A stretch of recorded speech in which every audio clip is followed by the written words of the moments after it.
8 ಲಕ್ಷ ಇದರಲ್ಲಿ ನಾವು 2-2.5 ಲಕ್ಷ ರೂಪಾಯಿಗಳಷ್ಟನ್ನು ಕರ್ನಾಟಕ ಹಾಲು ಮಹಾಮಂಡಳಿಯಿಂದ ನಾವು ಯಾರು ಕನ್ಸಿಷನರ್ ಅಂತೀವಿ ಅಥವಾ ಪಾರ್ಲರ್ಗೆ ಇರ್ತೀವಲ್ಲ ಪಾರ್ಲರ್ಗೆ ನಾವು ಅದನ್ನು ಕೊಡೋಕ್ಕೆ ವ್ಯವಸ್ಥೆ ಮಾಡ್ತೀವಿ.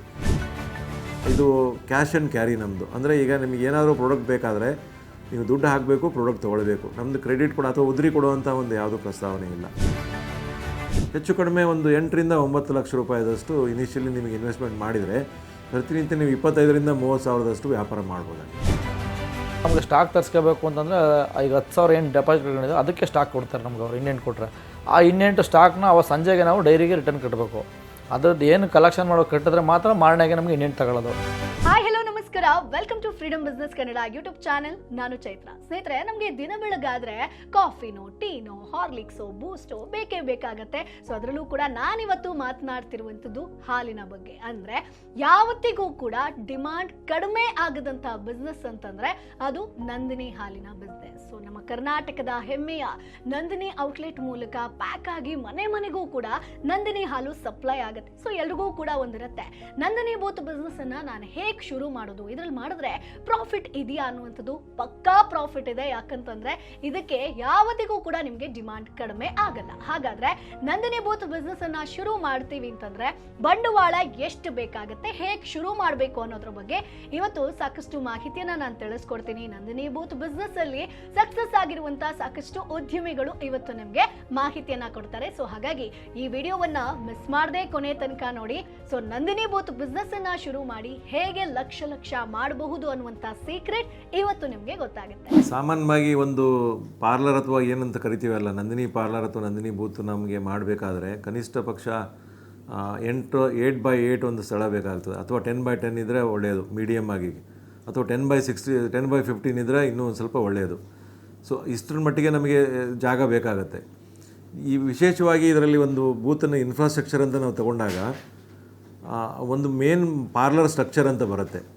ಪಾರ್ಲರ್ ಸ್ಟ್ರಕ್ಚರು ಅದನ್ನು ನಾವು ಏನು ಮಾಡ್ತೀವಿ ಅಂದರೆ, ಈಗ ಒಂದು ಏಕರೂಪ ವಿನ್ಯಾಸ ಅಂತ ಮಾಡಿಬಿಟ್ಟು ಎಲ್ಲ ಇಡೀ ಕರ್ನಾಟಕದಲ್ಲಿ ಸೈಜ್ ಬೇಕಾದ್ರೆ ವೇರಿಯೇಷನ್ ಆಗ್ಬೋದು, ಬಟ್ ಇದು ವಿನ್ಯಾಸ ಇದೆಯಲ್ಲ, ಏನಿದೆಯಲ್ಲ ನಮ್ಮದು ಡಿಸೈನ್ ಏನಿದೆಯಲ್ಲ, ಡಿಸೈನು ಒಂದೇ ರೀತಿ ಇರುತ್ತೆ ಎಂಟೈರ್ ಕರ್ನಾಟಕದಲ್ಲಿ.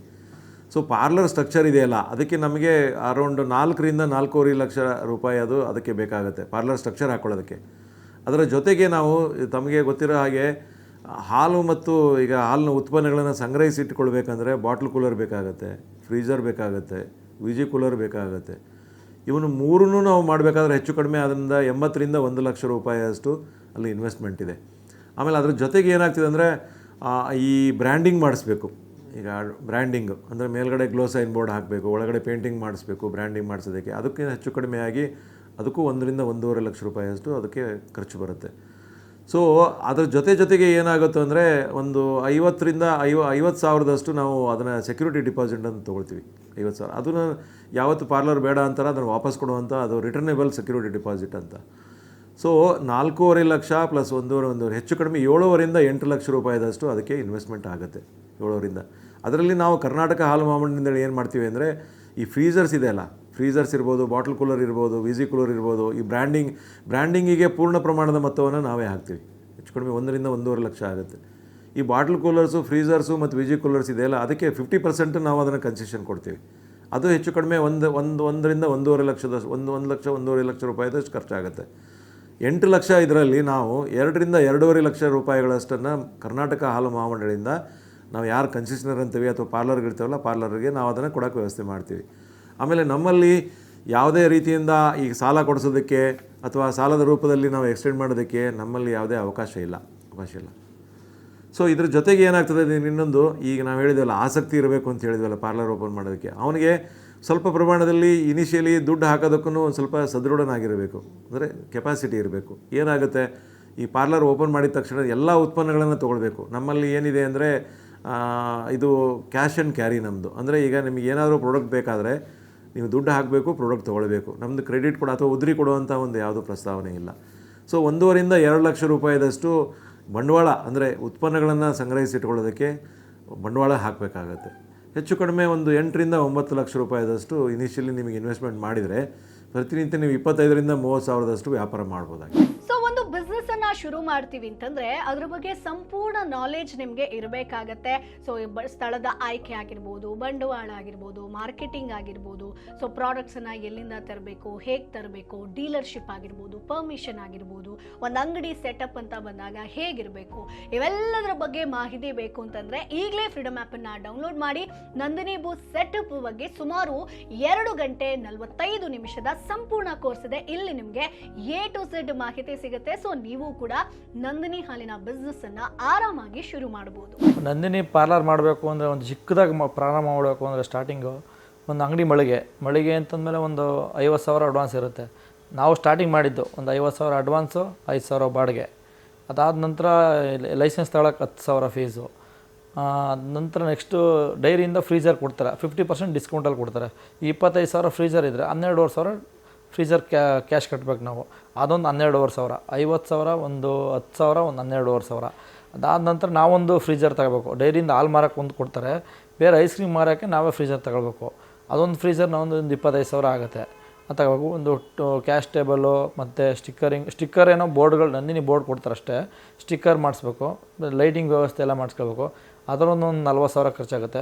ಟೋಟಲ್ ಒಂದು ಚಿಕ್ಕದಾಗೆ ಮಾಡ್ತೀನಿ ಪಾರ್ಲರ್ ನಂದಿನಿ ಬೂತ್, ಎಲ್ಲೇ ಒಂದು ಯಾವುದೇ ಒಂದು ರೋಡಲ್ಲೋ ಒಂದು ಮಳಿಗೆಲ್ಲೋ ಮಾಡ್ತೀನಿ ಅಂದರೆ ಒಂದು 2.5 ಲಕ್ಷದಿಂದ 3 ಲಕ್ಷ ರೂಪಾಯಿ ಟೋಟಲ್ ಆಗುತ್ತೆ. ಅದೇ ರೀತಿ ದೊಡ್ಡದಾಗೆ ನಾವು ತುಂಬ ಈ ಮೋರ್ ಥರ ಬಿಗ್ ಬಜಾರ್ ಆ ಥರ ಶಾಪ್ ಈ ಥರ ಮಾಡಬೇಕು ಅಂತಂದರೆ ಇದು 3 ಲಕ್ಷ ಏನಿದೆ ಒಂದು 10 ಲಕ್ಷದ ಮೇಲೆ ದುಡ್ಡು ಖರ್ಚಾಗುತ್ತೆ. ಅದು ಯಾವ್ಯಾವ ರೀತಿ ಅಂತಂದರೆ ಈಗ ಅಡ್ವಾನ್ಸು ಒಂದು 3 ಲಕ್ಷ ಇರುತ್ತೆ. ಫ್ರೀಜರ್ಗಳು ಒಂದು 3 ಫ್ರೀಜರ್ ಬೇಕಾಗುತ್ತೆ. ಇದು ಚಿಕ್ಕದಾಗಿ ಮಾಡಿದ್ರಿಂದ ನಾವು ಇಬ್ಬರು ನಾವೇ ಓನರ್ ನೋಡ್ಕೋಬೋದು. ದೊಡ್ಡದಾಗಿ ಮಾಡೋದ್ರಿಂದ ಬೆಳಗ್ಗೆ 6ರಿಂದ ಸಂಜೆ 10 ಗಂಟೆ ಇರುತ್ತೆ. ಈ ಬೇರೆದಾದರೆ ಬಿಸ್ನೆಸ್ಸು ಬೆಳಗ್ಗೆ 9ರಿಂದ 5 ಒಂದೇ ಟೈಮಿಂಗ್ಸ್. ಇದು ಆ ಥರ ಅಲ್ಲ, ಬೆಳಗ್ಗೆ 4-5 ಗಂಟೆ ಸ್ಟಾರ್ಟ್ ಆದರೆ ರಾತ್ರಿ 10 ಗಂಟೆವರೆಗೂ ಬಿಸ್ನೆಸ್ ಇರುತ್ತೆ. ಹಾಗಾಗಿ ಡಬಲ್ ಶಿಫ್ಟ್ ಇರುತ್ತೆ. ಕೆಲಸಕ್ಕೆ ಬೇಗ ಮಾಡೋರು ಬೆಳಗ್ಗೆ ಪೂರ್ತಿ ಮಾಡೋಕ್ಕಾಗಲ್ಲ. ಬೆಳಗ್ಗೆ ಒಬ್ಬರು ಡ್ಯೂಟಿ ಮಾಡಬೇಕು, ಸಂಜೆ ಒಬ್ಬರು ಡ್ಯೂಟಿ, 12 ಅವರ್ಸ್ ಡ್ಯೂಟಿ ಇರುತ್ತೆ. ಆದ್ದರಿಂದ ಎಲ್ಲ ಖರ್ಚು ಜಾಸ್ತಿ ಬರುತ್ತೆ, ಲೇಬರು ಜಾಸ್ತಿ ಬರುತ್ತೆ, ಆಮೇಲೆ ಇನ್ವೆಸ್ಟ್ಮೆಂಟು ಜಾಸ್ತಿ ಆಗುತ್ತೆ. ಅದಕ್ಕೆ ಒಂದು 10 ಲಕ್ಷದ ಮೇಲೆ ಬೇಕಾಗುತ್ತೆ ದೊಡ್ಡದಾಗಿ ಏನಾರು ಪಾರ್ಲರ್ ಮಾಡಬೇಕು ಅಂತಂದರೆ. ಸ್ಟಾರ್ಟಿಂಗು ಅರ್ಜಿ ಸಲ್ಲಿಸ್ಬೇಕು ಅಂದಾಗ ಏನೋ ಬಂಡವಾಳ ಇಲ್ಲ, ಅರ್ಜಿ ಸಲ್ಲಿಸಿದ ನಂತರ ಅವರು ಮಳಿಗೆನ ಅಗ್ರಿಮೆಂಟ್ ಮಾಡ್ಕೊಂಡು ತಗೊಬಂದಿದ್ದಾರೆ. ಮಳಿಗೆಗೆ ನಾವು ಡೆಪಾಸಿಟ್ ಅಡ್ವಾನ್ಸ್ ಕೊಡೋಕ್ಕೆ ನಮಗೆ ಒಂದು 50,000, ಅದು ಡಿಪೆಂಡ್ ಅಪಾನ್ ಜಾಗದ ಮೇಲೆ ಇದಾಗಿರುತ್ತೆ. ನಾವು ಮಾಡಿದ್ದು ಒಂದು 50,000 ಅಡ್ವಾನ್ಸ್ ಇತ್ತು ಸ್ಟಾರ್ಟಿಂಗ್. ಅದೊಂದು 50,000, ಅದು 50,000 ಸಲ್ಲಿಸಿದ ನಂತರ ಅಪ್ಲಿಕೇಶನ್ನು ಮತ್ತು ಅದಕ್ಕೆ ಡೆಪಾಸಿಟ್ ಕಟ್ಸ್ಕೊಳ್ತಾರೆ. ಡೈರಿಲಿ ಲೈಸೆನ್ಸ್ ಕೊಡೋಕ್ಕೆ 10,000 ಅದಾದ ನಂತರ ಫ್ರೀಜರ್ಗೆ ಒಂದು 12,500 ಕಟ್ಸ್ಕೊಳ್ತಾರೆ. ಅದಾದ ನಂತರ ನಮಗೆ ಸ್ಟಾಕ್ ತರಿಸ್ಕೋಬೇಕು ಅಂತಂದರೆ ಈಗ 10,000 ಏನು ಡೆಪಾಸಿಟ್ ಕಟ್ಕೊಂಡಿದೆ ಅದಕ್ಕೆ ಸ್ಟಾಕ್ ಕೊಡ್ತಾರೆ ನಮ್ಗೆ. ಅವ್ರು ಇನ್ನೆಂಟು ಕೊಟ್ಟರೆ ಆ ಇನ್ನೆಂಟು ಸ್ಟಾಕ್ನ ಸಂಜೆಗೆ ನಾವು ಡೈರಿಗೆ ರಿಟರ್ನ್ ಕಟ್ಟಬೇಕು. ಅದ್ರದ್ದು ಏನು ಕಲೆಕ್ಷನ್ ಮಾಡೋ ಕಟ್ಟಿದ್ರೆ ಮಾತ್ರ ಮಾರನೆಗೆ ನಮಗೆ ಇನ್ನೆಂಟು ತಗೊಳ್ಳೋದು, ಇಲ್ಲಾಂದರೆ ಅವತ್ತು ಇನ್ನೆಂಟು ತಗೊಳ್ಳೋಲ್ಲ. ಅವತ್ತಿಂದ ಅವತ್ತೇ ಕ್ಯಾಶ್ ಕಟ್ಟಬೇಕು, ಯಾವುದೇ ಸಾಲ ಕೊಡೋಲ್ಲ. ನಾವು ಏನು ಕ್ಯಾಶ್ ಕಟ್ಟಿ ತಗೊಳ್ತೀವಿ, ಕ್ಯಾಶಿಗೆ ಮಾತ್ರ ಎಷ್ಟು ಕ್ಯಾಶ್ ಕಟ್ಟಿರ್ತೀವಿ ಅಷ್ಟಕ್ಕೆ ಮಾತ್ರ ಅವರು ಇದು ಕೊಡ್ತಾರೆ. ಬಂಡವಾಳ ಸಂಗ್ರಹಿಸಿ ನಾವು ಸ್ಟಾರ್ಟಿಂಗು ನಮ್ಮದು 3 ಲಕ್ಷ ಖರ್ಚಾಯಿತು. ಆ 3 ಲಕ್ಷದಲ್ಲಿ ನಮ್ಮದು 1 ಲಕ್ಷ ಕ್ಯಾಶ್ ಇತ್ತು. ಇನ್ನೊಂದು 2 ಲಕ್ಷ ನಾವು ಮನೇಲಿ ಒಡವೆ ಎಲ್ಲನ ಇಟ್ಬಿಟ್ಟು ಅದನ್ನು ಸ್ಟಾರ್ಟಿಂಗು ಒಡವೆ ಇಟ್ಬಿಟ್ಟು ಹಣ ತಂದು ಹಣದಿಂದ ಒಂದು ಚಿಕ್ಕದಾಗಿ ಒಂದು ನಂದಿನಿ ಪಾರ್ಲರ್ ಪ್ರಾರಂಭ ಮಾಡ್ದು. ಅದಾದ ನಂತರ ಒಡವೆ ತುಂಬ ಲಾಭ ಎಲ್ಲ ಚೆನ್ನಾಗಿ ಬಂದ್ರಿಂದ ಒಡವೆ ಎಲ್ಲ ಬಿಡಿಸ್ಕೊಂಡು ನೆಕ್ಸ್ಟ್ ಅದೇ ರೀತಿ ಅದನ್ನು ಅದರಲ್ಲೇ ಸಂಪಾದನೆ ಮಾಡಿ ದೊಡ್ಡದು ಪಾರ್ಲರ್ ಮಾಡೋಕ್ಕೆ ಅದರಲ್ಲೇ ಸಂಪಾದನೆ ಮಾಡೋದ್ರಿಂದ ಅದೇ ದುಡ್ಡು ನೆಕ್ಸ್ಟಿಗೆ ಸಾಕಾಯ್ತು ಸರ್ ದೊಡ್ಡದು ಪಾರ್ಲರ್ ಮಾಡೋಕ್ಕೆ. ಇದು ನಂದಿನಿ ಪಾರ್ಲರ್ದು ಒಂದು ಯೋಜನೆ ಅಂತಂದರೆ ನಮ್ಮದು ಟರ್ನ್ ಜಾಸ್ತಿ ಬರುತ್ತೆ, ಲಾಭಾಂಶ ತುಂಬ ಕಡಿಮೆ. ಈಗ ಒಂದು 100 ಲೀಟ್ರ್ ಸೇಲ್ಸ್ ಮಾಡಿದ್ರೆ ಒಂದು 20-25 ಸಾವಿರ ಟರ್ನ್ ಇರುತ್ತೆ. ನಮ್ಗೆ ಬರೋದು ಬರೀ 200 ರೂಪಾಯಿ 250 ರೂಪಾಯಿ ಲಾಭಾಂಶ ಅಷ್ಟೇ. ಆದರೆ ಅದೇ ರೀತಿ ಅದು 100 ಇದು 1,000 ಲೀಟ್ರ್ ಆದರೆ 1 ಲಕ್ಷ ಸೇಲ್ಸ್ ಆಗುತ್ತೆ. 1 ಲಕ್ಷದಲ್ಲಿ ಬರೋದು 2,500 ಲಾಭ ಬರುತ್ತೆ. ಟರ್ನ್ ಮೇಲೆ ನಮಗೆ ಲೋನ್ಸ್ ಸಿಗೋ ಸಾಧ್ಯತೆ ಜಾಸ್ತಿ ಇದೆ. ಅದು ನಮಗೆ ಲೋನ್ಗೆ ಅವರ ಬ್ಯಾಂಕಿಂದ ಟರ್ನ್ ಮೇಲೆ ಬಂದು ಅವರ ಬ್ಯಾಂಕ್ ಹುಡ್ಕೊಂಡು ಬಂದು ಲೋನ್ ಕೊಡ್ತಾರೆ. ಯಾವುದೇ ಇದಿಲ್ದೇ ಮಾರ್ಟ್ಗೇಜ್ ಲೋನ್ ಇಲ್ದೇ ಒಂದು 10 ಲಕ್ಷದವರೆಗೆ ಲೋನ್ ಸಿಗುತ್ತೆ. ಆ 10 ಲಕ್ಷ ಲೋನ್ ತಗೊಂಡಿದ್ದೀವಿ ನಾವು ಅಂಗಡಿ ಓಪನ್ ಮಾಡಬೇಕಾದ್ರೆ ಸುಮಾರು 2ರಿಂದ 3 ಲಕ್ಷ ಬಂಡವಾಳ ಹೂಡಬೇಕಾದ್ರೆ ಸ್ಟಾರ್ಟಿಂಗು ಫಸ್ಟು ಅಂಗಡಿ ಓನರ್ ಹತ್ರ ಹೋಗಿ ಅಂಗಡಿ ಅಡ್ವಾನ್ಸು ಬಾಡಿಗೆ ಮಾತಾಡಿ ಅಂಗಡಿ ಬಾಡಿಗೆ ಅಂತ 15,000 ಬಾಡಿಗೆ, 1 ಲಕ್ಷ ಅಡ್ವಾನ್ಸು, 1 ಲಕ್ಷ ಅಡ್ವಾನ್ಸ್ ಕೊಟ್ಟು ಅಗ್ರಿಮೆಂಟ್ ಮಾಡಿಕೊಂಡೆ. ನಂತರ ಡೈರಿಗೆ ಹೋಗಿ ಅಕೌಂಟ್ ಓಪನ್ ಮಾಡಿ 30,000 ರೂಪಾಯಿ FD ಇಟ್ಟಿವ್ನಿ. ಮತ್ತು 2-3 ಫ್ರಿಜ್ ತಗೊಳ್ಬೇಕಾಗಿತ್ತು, ಅವಶ್ಯಕತೆ ಇತ್ತು. 2-3 ಫ್ರಿಜ್ಗೆಗೋಸ್ಕರ 50% ಆಫರ್ ಇತ್ತು. 50% ನಾವು ಕಟ್ಟಿದ್ರೆ 50% ಡೈರಿ ಕಡೆಯಿಂದ ಕೊಟ್ಟರು. ಅಂಗಡಿ ಬಂಡವಾಳ ಸ್ವಲ್ಪ ಹಾಕ್ಕೊಂಡು ಸ್ವಲ್ಪ ಐಟಮ್ಗಳು ಹಾಕ್ಕೊಂಡು ಎಲ್ಲ ಒಂದೊಂದು ಕೇಸು ಬಾದಾಮಿ ಹಾಲು ಅದೆಲ್ಲ ಸ್ವಲ್ಪ ಬಂಡವಾಳ ಹಾಕಿ ಒಂದು 50,000 60,000 ಬಂಡವಾಳ ಹಾಕ್ತೋ ಸ್ವಲ್ಪ ಬೆಳೀತಾ ಅದೇ ವ್ಯಾಪಾರದಿಂದ ಬೆಳೀತಾ ಸ್ವಲ್ಪ ಜಾಸ್ತಿ ಮಾಡಿಕೊಂಡು ಪ್ರತಿದಿನ ಐಟಮ್ಗಳು ಐಸ್ ಕ್ರೀಮ್ ಆಗ್ಬೋದು ಮತ್ತು ಇನ್ನೊಂದು ಆಗ್ಬೋದು ಪ್ರತಿಯೊಂದು ಸ್ವಲ್ಪ ಜಾಸ್ತಿ ಮಾಡಿಕೊಂಡು ನಾವು ಮೊದಲು ಅಂಗಡಿ ಓಪನ್ ಮಾಡಿದಾಗ ಬರೀ ಹಾಲಿನ ಉತ್ಪನ್ನಗಳು ಮಾತ್ರ ಮಾರುಕಟ್ಟೆಯಲ್ಲಿ ಮಾರ್ತಾಯಿದ್ದೋ.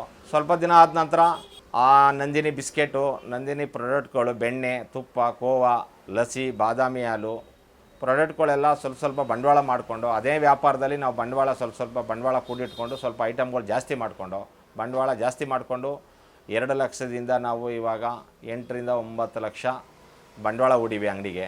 ನಾವು ಅಂಗಡಿ ಓಪನ್ ಮಾಡಬೇಕಾದ್ರೆ ನಮ್ಮ ಹತ್ರ ಯಾವುದೇ ಥರ ಹಣ ಆಗಲಿ ಮತ್ತೊಂದಾಗಲಿ ಯಾವುದೂ ಇರಲಿಲ್ಲ.